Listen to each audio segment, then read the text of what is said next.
Hi, it's Elaine from Penguin Place Crafts. Welcome to my mess. I got home last night. I wanted to be home before dark because since my cataract surgery, I don't do well driving after dark. I did. I got home before dark. I got the car unloaded. I got things sorted out, like unpacking my own stuff, putting clothes that I didn't wear back, putting away dirty laundry, and emptying my lunch bag, stuff like that. Had something to eat, and just plopped into my chair. I had my day planner, the spreadsheet of what sold at the show, my to-do list. I have a notebook where all through the weekend I was writing, like, okay, I need to write this in my day planner. Oh, here's the idea to make something. Oh, I finished this. And just getting all of that stuff consolidated into lists. And today I'm going to stay home and work on those lists. I'm feeling a wee bit overwhelmed right now, but I think if I am diligent at just working through my lists, crossing stuff off, by the end of the day, I can collapse into bed and say, yes, I made progress today. Speaking of collapsing into bed, it's so nice to be back in my own bed. I slept so hard last night. I really needed a good night's sleep in my own bed. So I'm feeling refreshed. Maybe I can get through today without a nap. Is this time change messing with anybody else? I woke up and I was like, the clock only says 5:22. I am not getting up at 5:22. So I'm going to try to stay up until the clock says about 10 or 11 tonight. And then try to get back into a 11:30 to 6:30 sleep routine. We'll see. Okay. Yesterday at church, at my daughter's church, they have a little cafe. I got myself a pumpkin spice latte decaf. That was so good. So I printed out a recipe from the internet and tried to make myself one this morning. Mine is not as good as theirs was, but they put whipped cream on mine, and I don't have any whipped cream. So it's good, but it's not as good. It's one of those coffees where you drink and you're just like, oh, that is so good. This one, it's like, yeah, it's good, but it's not, oh, that is so good. So, coffee. Okay. How did the show go? Let's go from biggest subsets down to the smallest subset. The entire set of 139 shows that I have done in the last 11 years, this one came in 16th. Let's go down a little further. The shows that I've done in 2024. I've done 13 shows this year. This one came in 5th. Break it down a little further. Going down to that school, Blackhawks, by my daughter's house, I've done 6 shows there. This was 3rd of the 6. Break it down a little more to the fall show at Blackhawks. This was my 3rd one. Came in 2nd. I was...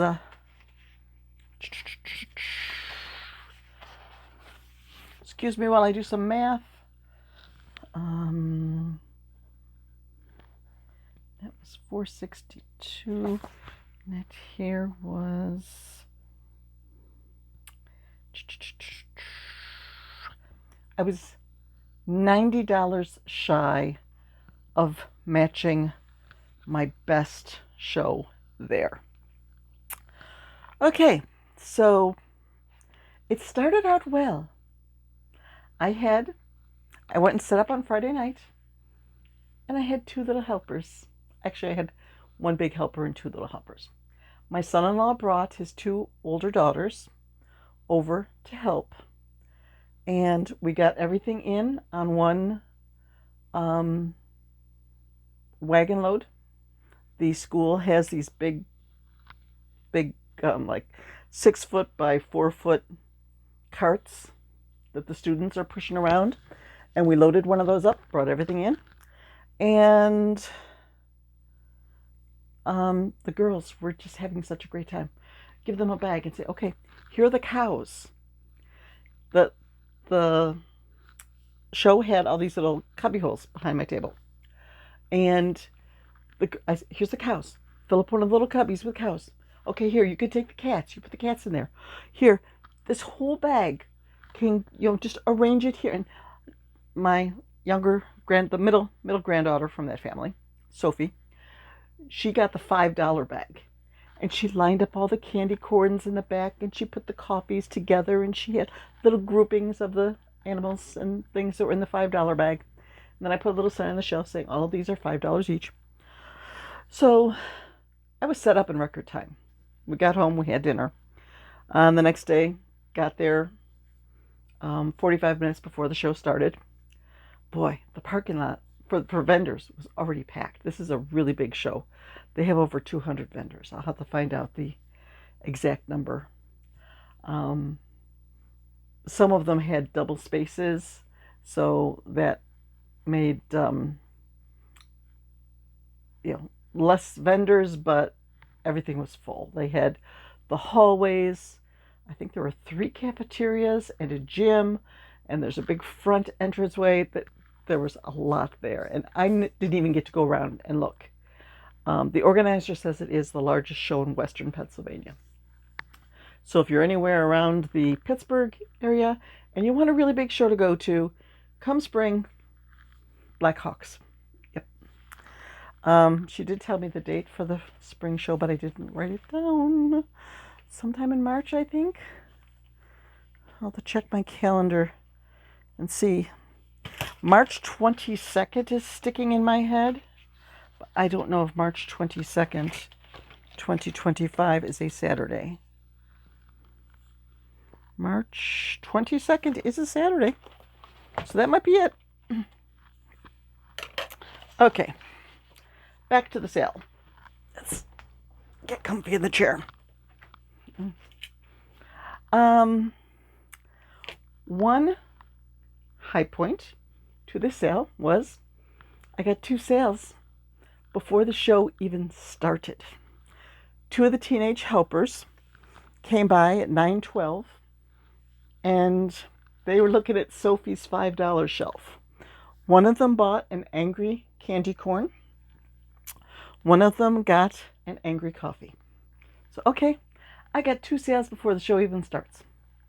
The show was barely started, and this woman comes along and she goes, "Oh, good, you're here." She goes, I bought 2 little balls from you last year. My cat loves them. I have to get 2 more. And these are just, I've got them in a basket, $2 or 2 for $3. It's a great way to use up scrap yarn. I use 2 strands of worsted weight together, and I just do the standard amigurumi increases of 6, 12, 18. Then I think I work around at 18 and then back to 12. Then the 6 decreases, stuff it, finish it up, and you got a little ball that's about yay big. Trying to think, like a very small apple size. So I had a $3 sale there. Woohoo! Up to $13, and the show's just started. Then, it was about almost half an hour before I got my next sale. Uh-oh. I sold a rainbow fish. I'll have to see if I can pick it out of one of the stills. I made it several years ago, and I don't usually display it at shows, but I had it this time, and it sold. Yay! Then I sold a gray possum. I sold 3 possums at this show. A gray one, a brown one, and a purple one. So if I have the time, I need to restock my possums for this weekend's show. If I have the time. Then, just before 10 o'clock, I sold one of my Highland cows for $20. Hilde the Highland Cow. It's always, people were really paying a lot of attention to those, and they loved the fact that they had the little bells. I got little miniature cowbells at Hobby Lobby.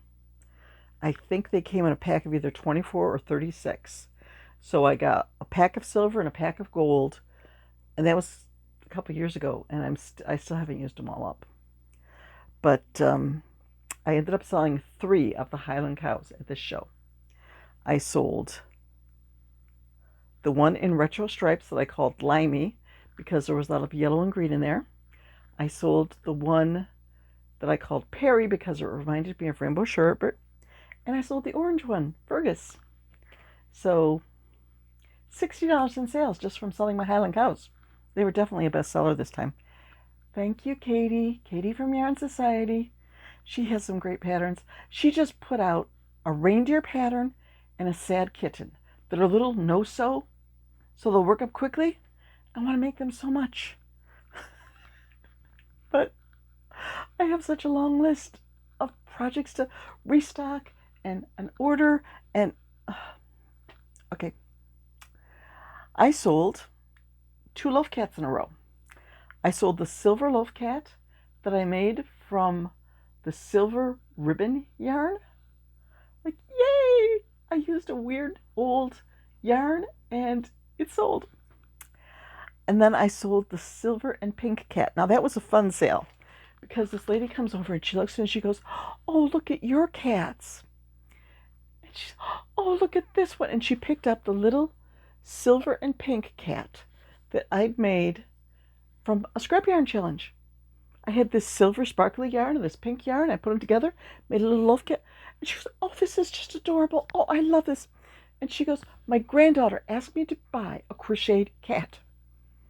And I got one from another vendor. And yours is nicer." And she pulls this cat out, and it was about the same size. All it had was a big X on the front. It didn't have eyes or whiskers. She goes, "You can't even tell if it's a cat." She goes, "I like yours better. I'm going to buy yours and give it to my granddaughter, and I'll see if I can sell this one in a yard sale." So, oh boy, that was a compliment that she liked my cat better. Okay, then I sold a little loopy chicken to this girl who was there with her mom, and they were selling 3D printed items. And she goes, "I just love chickens. I collect chickens." So she got one of my little loopy chickens for $6. And then she came back later and she bought another chicken. Oh, she came back and she said, "My mom says you have a $30 chicken." And I showed her Greta and the emotional support chicken. Yeah, tell me. Oh, I want it. Oh, I have to go ask my mother if I can spend $30. Her mother said no. So she came back and she spent $12 on one of my smaller free-handed chickens. So I looked into my bag and I got her a emotional support chicken bag. I had it labeled for $4. I mean, I used scrap leather from an old purse that was all worn out and just scrap balls of worsted weight yarn held together, K-hook. They work up fast. You know, it's virtually no cost for the materials. So I gave her that bag and she put the chicken in it and she went, and her mother came over later and she goes, "That was so sweet of you." She has not taken that chicken off. She's wearing that chicken around. So, yay, another happy customer. I did sell, first time I sold one of my roly-poly yaks. The pattern that I got, I don't know if it was Amazon or Temu. I think it was Amazon. And I had like 6 of them in different colors. And they've gotten a bit of attention. This is the first time I sold one. So, yay! I sold 2 of my micro Octos. I like having that basket out there. Just a little thing that the kids can get for $4 each. Told you about the possums. I sold the only Ankylosaurus I had. I need to restock those. They have also been a bestseller for me over the years. And now I'm all sold out of those. Then this family came along. They bought pastel striped owl, the orange dachshund that I just finished like last week, a dinosaur, a frog, a leggy frog, and a little turtle that I just made like last week. They spent $69. Whew, that made me jump. That made me jump from 48th place up to 29th on my list. A little bit later on, I sold my candy corn cat. I want to make another one of those. That was fun. I told you about the chicken. Another lady came by and bought a couple of balls. I told her the story of the woman who bought them for her cat, and she goes, "That's what I buy them for too. I think my cat will like these." I said, "Well, this lady who came by this morning, she says her cat loves them." Okay. When I got down to my daughter's house, I started work on a little Stegosaurus from the Temu pattern, the Temu kit that I got. And my granddaughter, "What are you making? What you making, Grammy? What you making?" And I told him I was making a Stegosaurus. And I asked Sophie, the 4-year-old, what color? The Stegosaurus is going to be purple. What color should I do his spikes? I showed her my bag. These are the colors I have. And she picked out the darker of the two pinks that I had. Okay. And I told her, okay, now this is the Sophie dinosaur that you helped me make by picking out the colors. So if this sells, you're going to get $1. It sold. Should have seen her face. After the show, I said, "Sophie, somebody bought the dinosaur you helped me make, so here's your $1. I get to spoil my grandchildren.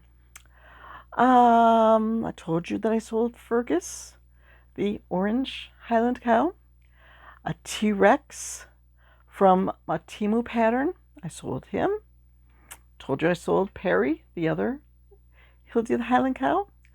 So in all, I sold 30 items for a total of $322. Not as good as the first time I did this show, and I sold over $500 worth of stuff. Or did I sell exactly 500? Back to my list. That would be this one here. It was 505. So, I came close. But, not every show is going to be a top 10 show. Not every show is going to be like, whoa, this was the best. So this week's show is a newbie to me. So I got to get ready for that. Okay, I've already gone pretty long here. Hope you enjoyed this. I'm hanging right at 743 subscribers. So if you're not subscribed yet and you like hearing about how my shows go, I've got 4 more coming up in the month of November. So you might want to subscribe so you don't miss those. And I'd really like to get up to the next threshold, like 800. 800 sounds so much closer to the 1,000 I need than 743. Bye-bye.